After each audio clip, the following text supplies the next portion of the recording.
Hello friends, welcome to our GATE brains channel. आज हम देखने वाले हैं व्हाट इज स्पार्स मैट्रिक्स। तो यहाँ पर स्पार्स मैट्रिक्स की डेफिनेशन राइट की है। Sparse matrix is one in which the number of zeros entries is greater than the number of non zero elements. तो देखिए यहाँ पर एक एग्जाम्पल लिया है। इस एग्जाम्पल में आप देख सकते हैं कि यहाँ पर 4x4 का हमारा मैट्रिक्स है। यहाँ पर देखिए जो भी पूरे मैट्रिक्स में नंबर ऑफ जीरो एंट्रीज ज्यादा है नॉन जीरो एलिमेंट से। ओके, आप रो वाइज भी चेक कर सकते हैं। मतलब पूरे मैट्रिक्स में जीरो एलिमेंट जो है वो नॉन जीरो एलिमेंट से ज्यादा है, इसे बोलते हैं स्पार्स मैट्रिक्स। ओके, तो ये स्पार्स मैट्रिक्स हमें क्यों यूज करना है? अगर ऐसा मैट्रिक्स हमें आता है तो इसकी हर एक वैल्यू को हमें स्टोर करना पड़ता है। ओके, ये जीरो भी कहीं ना कहीं पे स्टोर होगा, ये भी जीरो कहीं ना कहीं पे स्टोर होगा। सेम जीरो एलिमेंट और नॉन जीरो एलिमेंट भी कहीं ना कहीं पर स्टोर हो रहे हैं। ओके, तो अगर नॉन जीरो एलिमेंट जो है, ये वाले एलिमेंट्स, ये तो वैल्यू है, इसका तो हमें यूज होने वाला है, हम लोग इसका यूज करने वाले हैं। लेकिन ये जीरो एलिमेंट है तो इसका क्या? इसकी तो कोई वैल्यू ही नहीं है, फिर भी इसको हमें स्टोर करना है। तो अगर इसको हमें स्टोर करना है तो फिर इसके लिए जो भी मेमोरी हमें अलोकेट करनी पड़ती है वो तो वेस्ट मेमोरी हो गई। ओके, तो ये स्पार्स मैट्रिक्स क्यों आया है कि जब ऐसे कोई मैट्रिक्स आता है तो इसको सॉल्व करके जो भी जीरो एंट्री है, जो भी जीरो एलिमेंट है, इसको हमें इलिमिनेट करना पड़ता है और फिर से नया मैट्रिक्स हमें बनाना पड़ता है। इसीलिए ये स्पार्स मैट्रिक्स का कंसेप्ट आया हुआ है। ओके, तो अब हम देखते हैं कि ये स्पार्स मैट्रिक्स को सॉल्व कैसे करते हैं। तो इसका एक एरे रिप्रेजेंटेशन होता है। तो हम देखते हैं कि ये मैट्रिक्स का एरे रिप्रेजेंटेशन कैसे होता है। ओके,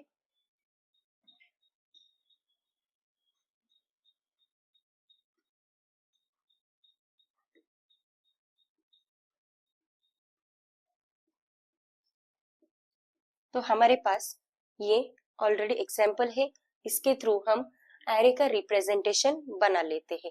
तो देखिए, एरे का रिप्रेजेंटेशन बनाने के लिए हमें तीन चीजों की जरूरत होती है। हमने यहाँ पर लिया है कॉलम और यहाँ पर लिया है रो, और हमें एक और भी चीज चाहिए जो है वैल्यूज। वैल्यूज मतलब जीरो तो कोई वैल्यू है ही नहीं। अब तो जीरो वैल्यू नहीं है तो कौन बचा? ये नॉन जीरो एलिमेंट्स, ये होती है हमारी वैल्यू। तो यहाँ पर एक रो का कॉलम बना लेंगे, एक कॉलम, और यहाँ पर एक वैल्यू। ओके, तो अब हमें चेक करना है कि ये जीरो रो है, तो ये जीरो रो में जीरो एलिमेंट छोड़कर जो भी नॉन जीरो एलिमेंट है उसको हमें इस वैल्यू में पुट करना है डायरेक्टली। ओके, यहाँ पर मैंने ये टू को पुट किया है क्योंकि ये जीरो रो में एक ही नॉन जीरो एलिमेंट मुझे मिल रहा है जो है टू, इसलिए मैंने इसकी वैल्यू यहाँ पर ऑलरेडी पुट की है। ओके, अब देखना है कि ये टू कहाँ पर प्लेस है। ये है जीरो रो और ये कौन से कॉलम में है प्रेजेंट? ये थर्ड कॉलम में प्रेजेंट है, इसीलिए मेरा कॉलम हो गया थर्ड और रो हो गई जीरो। तो जो भी रो है उसके नीचे मुझे लिखना होगा जीरो, और जो कॉलम पे वो वैल्यू प्लेस है उस कॉलम के नीचे मुझे राइट करना होगा थ्री। तो ये होता है एरे का रिप्रेजेंटेशन। सेम नेक्स्ट रो में भी हम लोग चेक करने वाले हैं। ये है फर्स्ट रो, तो रो लिख लीजिए फर्स्ट, और यहाँ पर देखो जो भी नॉन जीरो एलिमेंट है वो फर्स्ट कॉलम में, हम जीरो कॉलम में ही हमें मिल रहा है। तो ये जीरो कॉलम है और उसकी वैल्यू है वन, तो कॉलम आएगा जीरो और वैल्यू आएगी वन। अगेन नेक्स्ट, यहाँ पर नहीं चेक करना है क्योंकि अगर हम लोग यहाँ पर चेक करते तो ये जीरो है, जीरो एलिमेंट को हमें मतलब डिक्रीज करना है, इलिमिनेट करना है, इसलिए हमें ये जीरो नहीं लेना है। फिर से आए, यहाँ पर भी जीरो मिल रहा है, इसको भी नहीं लेना है।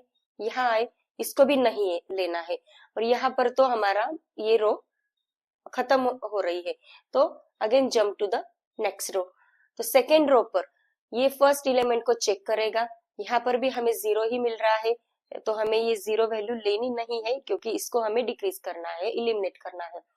तो नेक्स्ट चलते हैं, यहाँ पर मिल रहा है हमें 4 एलिमेंट, 4 वैल्यू। तो 4 ये कहाँ पर प्लेस है, ये सेकेंड रो और फर्स्ट कॉलम में प्लेस है। तो इसीलिए हमारा रो आएगा सेकेंड, कॉलम आएगा फर्स्ट और वैल्यू आएगी 4। सेम यहाँ पर हमें चेक करना है, तो ये भी 0 एलिमेंट है, इसको लेना नहीं है। यहाँ पर भी हम चेक करेंगे तो ये भी 0 है, इसको भी नहीं लेना है। यहाँ पर तो हमारी सेकेंड रो एंड हो चुकी है, तो jump to the next row. Okay, तो थर्ड रो में आकर फिर से हमें फर्स्ट एलिमेंट को चेक करना होगा, ये भी 0 है, तो इसको हमें लेना नहीं है।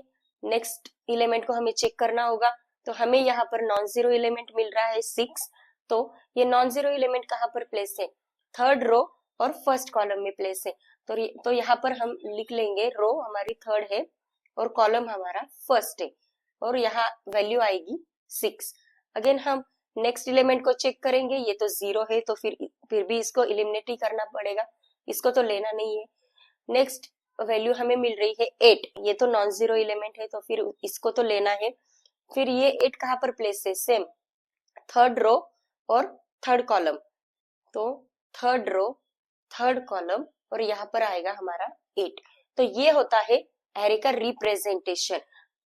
ये एरे का रिप्रेजेंटेशन बनेगा हमारा नेक्स्ट मैट्रिक्स। ओके, तो ये होता है स्पार्स मैट्रिक्स और ये उसका होता है एरे का रिप्रेजेंटेशन। अगर आपको वीडियो अच्छा लगे तो लाइक और सब्सक्राइब जरूर कीजिए। Thank you.